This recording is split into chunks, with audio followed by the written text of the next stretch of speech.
Earth has not anything to show more fair. Dull would he be of soul who could pass by a sight so touching in its majesty. This city now doth like a garment wear the beauty of the morning, silent, bare, ships, towers, domes, theatres, and temples lie open unto the fields and to the sky, all bright and glittering in the smokeless air.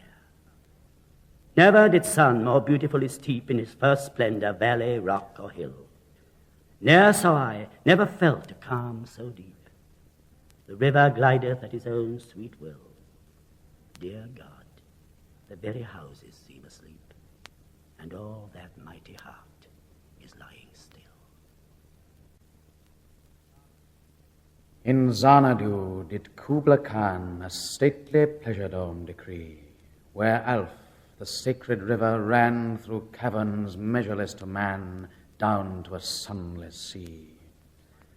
So twice 5 miles of fertile ground, with walls and towers, were girdled round, and there were gardens bright with sinuous rills, where blossomed many an incense-bearing tree, and here were forests ancient as the hills, enfolding sunny spots of greenery.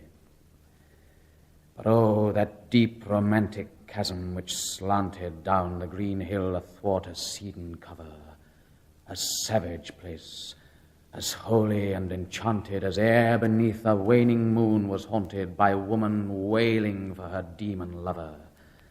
And from this chasm with ceaseless turmoil seething, as if this earth in fast thick pants were breathing, a mighty fountain momently was forced, amid whose swift half-intermitted burst huge fragments vaulted like rebounding hail, or chaffy grain beneath the thresher's flail. And mid these dancing rocks at once and ever it flung up momently the sacred river. 5 miles meandering with a mazy motion, through wood and dale the sacred river ran, then reached the caverns measureless to man, and sank in tumult to a lifeless ocean. And mid this tumult Kubla heard from far ancestral voices prophesying war. The shadow of the dome of pleasure floated midway on the waves, where was heard the mingled measure from the fountain and the caves. It was a miracle of rare device, a sunny pleasure dome with caves of ice. A damsel with a dulcimer in a vision once I saw. It was an Abyssinian maid, and on her dulcimer she played, singing of Mount Abra.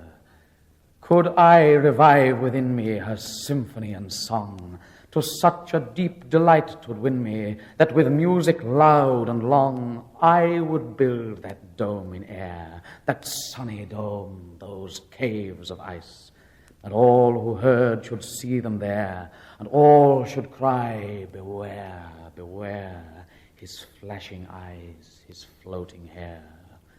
Weave a circle round him thrice, and close your eyes with holy dread, for he on honey dew hath fed, and drunk the milk of paradise.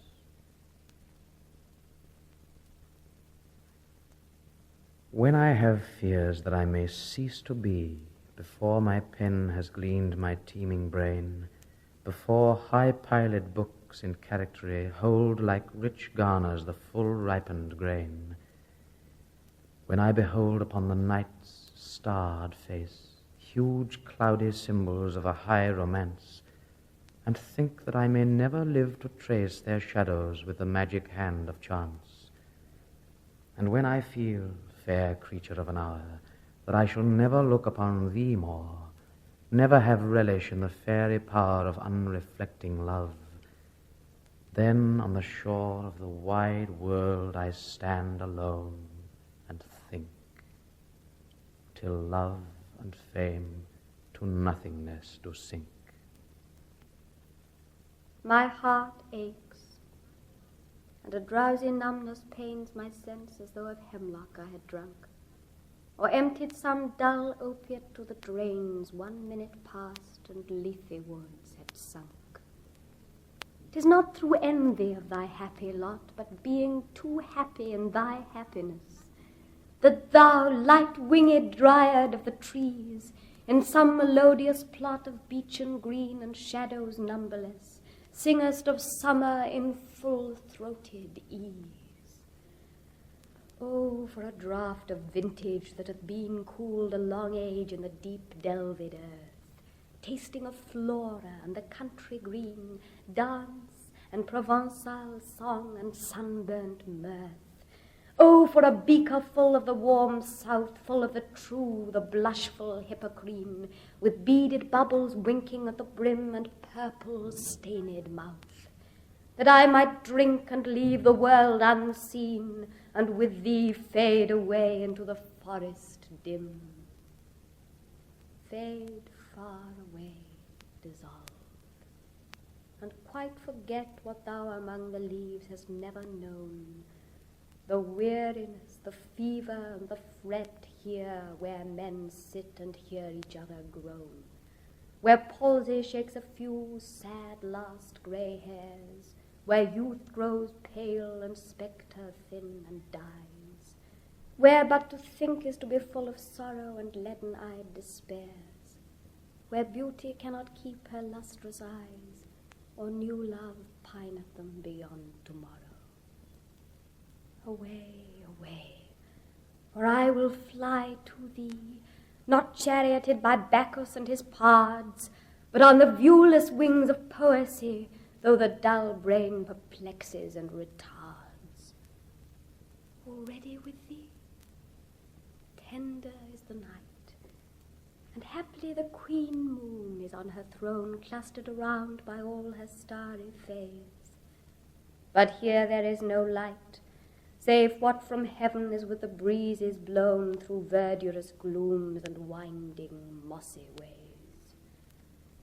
I cannot see what flowers are at my feet, nor what soft incense hangs upon the boughs, but in embalmed darkness guess each sweet wherewith the seasonable month endows the grass, the thicket, and the fruit tree wild, white hawthorn and the pastoral eglantine, fast fading violets covered up in leaves, and mid-May's eldest child, the coming musk rose, full of dewy wine, the murmurous haunt of flies on summer eves.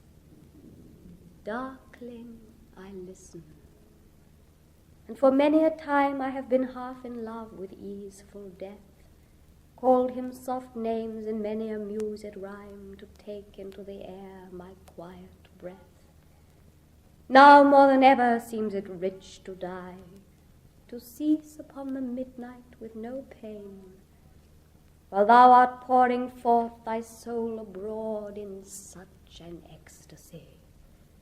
Still wouldst thou sing, and I had ears in vain, to thy high requiem become a sod. Thou wast not born for death, immortal bird. No hungry generations tread thee down. The voice I hear this passing night was heard in ancient days by emperor and clown. Perhaps the self-same song that found a path through the sad heart of Ruth, when, sick for home, she stood in tears amid the alien corn. The same that oft times hath charmed magic casements, opening on the foam of perilous seas in fairy lands forlorn. Forlorn, the very word is like a bell to toll me back from thee to my soul's self. Adieu, the fancy cannot cheat so well as she is famed to do, deceiving elf. Adieu, adieu. Thy plaintive anthem fades past the near meadows, over the still stream, up the hillside, and now 'tis buried deep in the next valley glades. Was it a vision or a waking dream? Fled is that music. Do I wake or sleep?